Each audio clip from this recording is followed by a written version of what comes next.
Have Arsenal Football Club just bottled the league? A absolutely toothless second half and a masterclass by that man, good evening, Unai Emery. The ex-Arsenal man turns up to the Emirates again. Done it once with Villarreal, done it again with Aston Villa, beaten Arsenal home and away this season. What is going wrong at Arsenal today?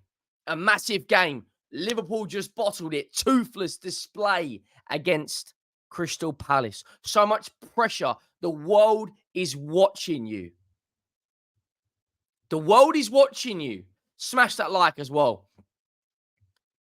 The first half, Arsenal were balling out. Let's not come and crucify them. They were balling out. Odegaard was dropping the shoulder, tucking in passes behind. He looked quality. The game plan from Unai Emery was to sit back, stink it out, and then counter-attack Arsenal.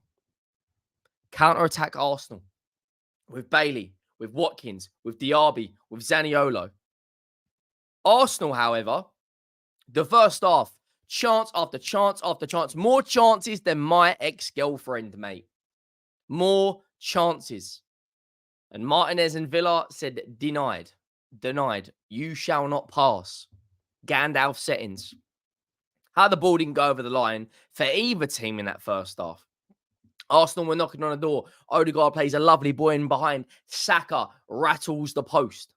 I thought Saka in the first half didn't do too much. Odegaard was the best player on the pitch in that first half. He was balling out. The way he Cruyff turns, drops the shoulder, plays it out wide, gets the ball from deep. The final pass in the final third usually is bang on. He was absolutely balling out in that first half. And Unai Emery got his game plan bang on. Sit back. Arsenal will tire around the 60th, 70th, 80th minute. And we will use our pace. We'll bring on pace and we will go and score. And Unai Emery has done this not once this season, but twice. And has beaten Arteta 3 times in the last 3 years. Surely, from an Arsenal perspective, you needed to see more. So bad in the final third of second half. You know, it goes in 0-0. You could see how nervous the stadium was. The fans were coming out late, sitting at the bar, watching the game. Like the fans didn't seem to come out to the 47th, 48th minute. But then, Unai Emery delivered. Like LeBron for the Cavaliers, mate. They absolutely delivered. He got his game plan spot on. Arsenal started tiring. Arteta was panicking with the substitutions. Took off Ben White.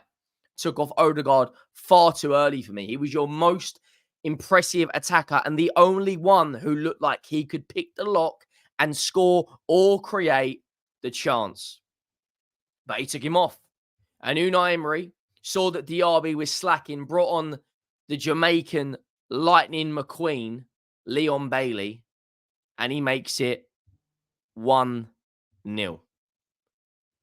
A goal completely deserved. Aston Villa completely deserved this. Before that, Yuri Tillemans nearly scores an absolute worldie. Raya's got more chance getting a hand on the sun. Rattled it off the far crossbar, then the post, then the line, and out. Arsenal survived by the skin of their teeth. By the skin of their teeth. Then they go 1-0 up from that Bailey goal. A ball across the 6-yard box, and Bailey is at the far post to tap it in. The Arsenal hedge drops, the fans drop. But that is where you need a player like Declan Rice. The £100 million player is brought to change games like this. And Declan Rice today was absolutely nowhere. Absolutely nowhere. Martinelli should have been brought on earlier. From a neutral fan looking at this, Martinelli should have been brought on earlier. Villa with Carlos and Torres, defensively superb, as well as Digne. Perfect defensive performance. Martinez made the saves when he was required. They delivered. They delivered. From a defensive masterclass from Unai Emery. Got tactics perfect. And then you go 1-0 down. And then when you see the game, any fan watching this, I don't care who you support, can tell me now, Arsenal are crying out for a striker. And then when you've got an elite striker, a goal machine who has scored his 19th goal in the Premier League this season, step forward to the stage, Ollie Watkins. What a finish, by the way. What a finish. Absolutely elite finish.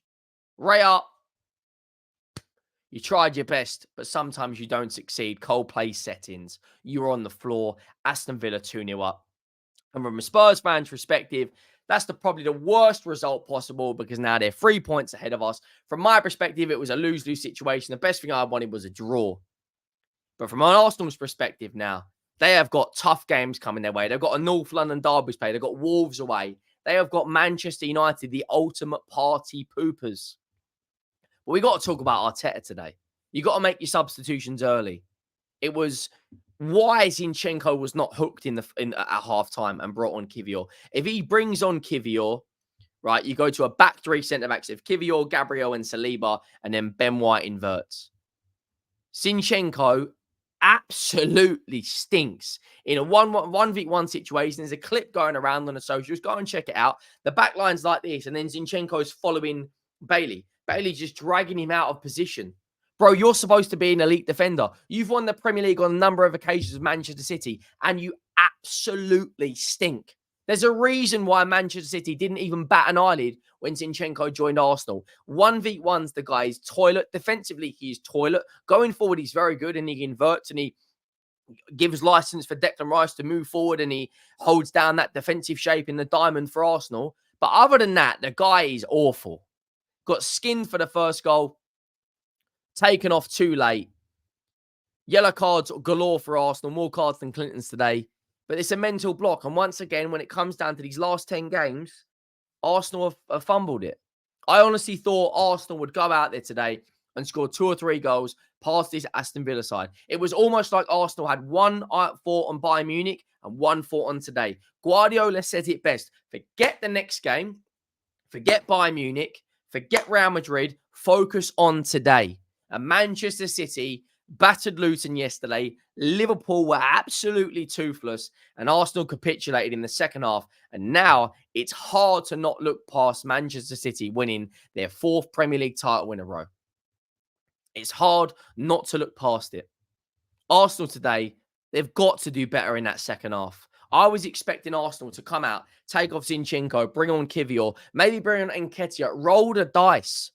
The crosses into the box were all headed away by Carlos and Torres. They just didn't knock on the door enough. When you look at the match stats are very, very even. Very even. Arsenal 52% possession, Aston Villa 48%. Now, I know possession is not everything. We saw Tottenham go to St. James's Park yesterday with so much possession, and we got slapped. We got slapped. But the question is, did Arsenal bottle it? I think they've got to do more, man. If you want to win a Premier League title, if you want to show Manchester City and Liverpool that you are the top team, if you want to go out there and be the best team in your country, this is the game you absolutely have to win. So much pressure considering Liverpool have dropped points, Manchester City have won, and but all these Arsenal fans, all I can see them thinking about is Bayern Munich. Like, is that the reason he took off Odegaard? Is today's result more important than the Bayern Munich game? Probably. Because no one expected Arsenal to win the Champions League. But today, their goal difference has taken a bit of a hit. You know, they've conceded 2 goals at home. It's their first defeat in something like 12 games. And it's not a typical Arsenal performance that we have seen this season. Complete capitulation in that second half. Absolute capitulation. And now Man City will be sitting there licking their lips. Liverpool and Arsenal both lose at home. Both didn't even score a goal. That's the stuff that a City fan would be dreaming of. But the question is, did Arsenal bottle it? Let me know down below if you haven't already. And I will see you all soon. Thank you all for watching. I am out.